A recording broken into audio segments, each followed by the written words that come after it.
برسێتی تااقەتی لێبڕیوە و هەوڵەکانی بۆ کەوتنەوە سەرپێ ئەستەمن کابرا کەبابی نەخوا خواردنێ نەخوا قاچەکانی ئەستور بوونە و بە بێگۆچان هەنگاونان کارێکی سەختە.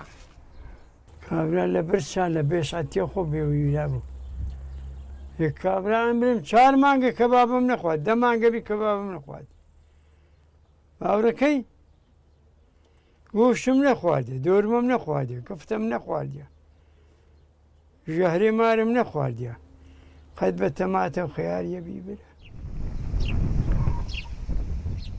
مستەفا ئیبراهیم تەمەنی 81 ساڵە. ساڵی 1962 بۆتە پێشمەرگەی شۆڕشی ئەیلول و تۆپچی بووە. لە نوسکۆ ئاوارەی ئێران بۆ ساڵی 2012 گەڕاوەتەوە باشووری کوردستان. لەکم لامین بارزانی ئامیر بەتەلیۆنی سێ لەکن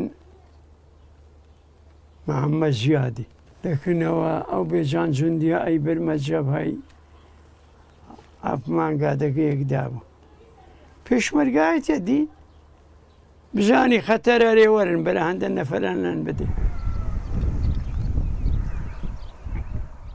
3 ساڵە بە تاقی تەنها لەم ژوورەدا کەوتووە. دەڵێت بەدەیان ڕۆژ زگە برسیەکەی بەو نانەڕەقە تێر کردووە.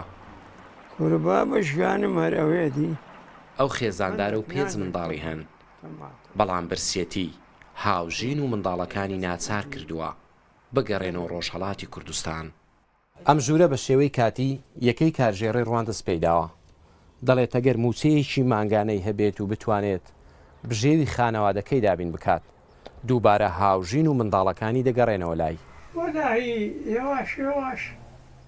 نەخۆشە و ساڵێکە هیچ پزیشکێکی نەبینیوە. ئێوە ژیان نیە بەرەچوو مردن خۆشتر نییە هەر هەندە گوتیان نەلفاتی ئافران کەسمە کەس نییە بە خێوم بکە کەس نییە خواردنیم بدات. ئازار و نەهامەتی زۆر مردنی کردۆتە بژاردا. ئەگەر معاشێکم بدەنێ معاشەشی باشم دەنێ خۆ بە وزیری نادەم ژن و مندارەکەی دەینمێ ئێرە و خدا بەرەکەتێ بدە. حاڵی ببینی خۆت قسەی دەگە پێ بەرپرسی دەستگای ئەیلولی سۆرانە و دەمهەوێت حاڵی تۆپچیەکەی شۆڕش ببینێت. باشی خام مستەفا دوای ڕاوێژ و یەکتر ناسین بە دوواداچوون کە لای کێ و چەند ساڵ پێشمەرگە بووە کار بۆ گۆڕینی ژیانی دەکرێت.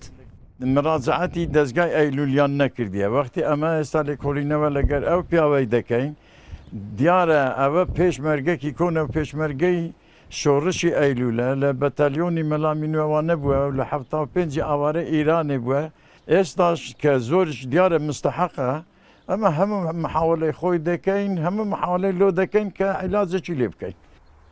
خۆی برا های لە خۆبی تا چارەسەرکردنی موچەی مانگانەی هەوڵی خانوویەکی بۆ دەدرێت کە هاوژین و منداڵەکانی بگەڕێنەوە لای و دەبردرێتە دکتۆر چارەسەری نەخۆشیەکانی بۆ دەکرێت.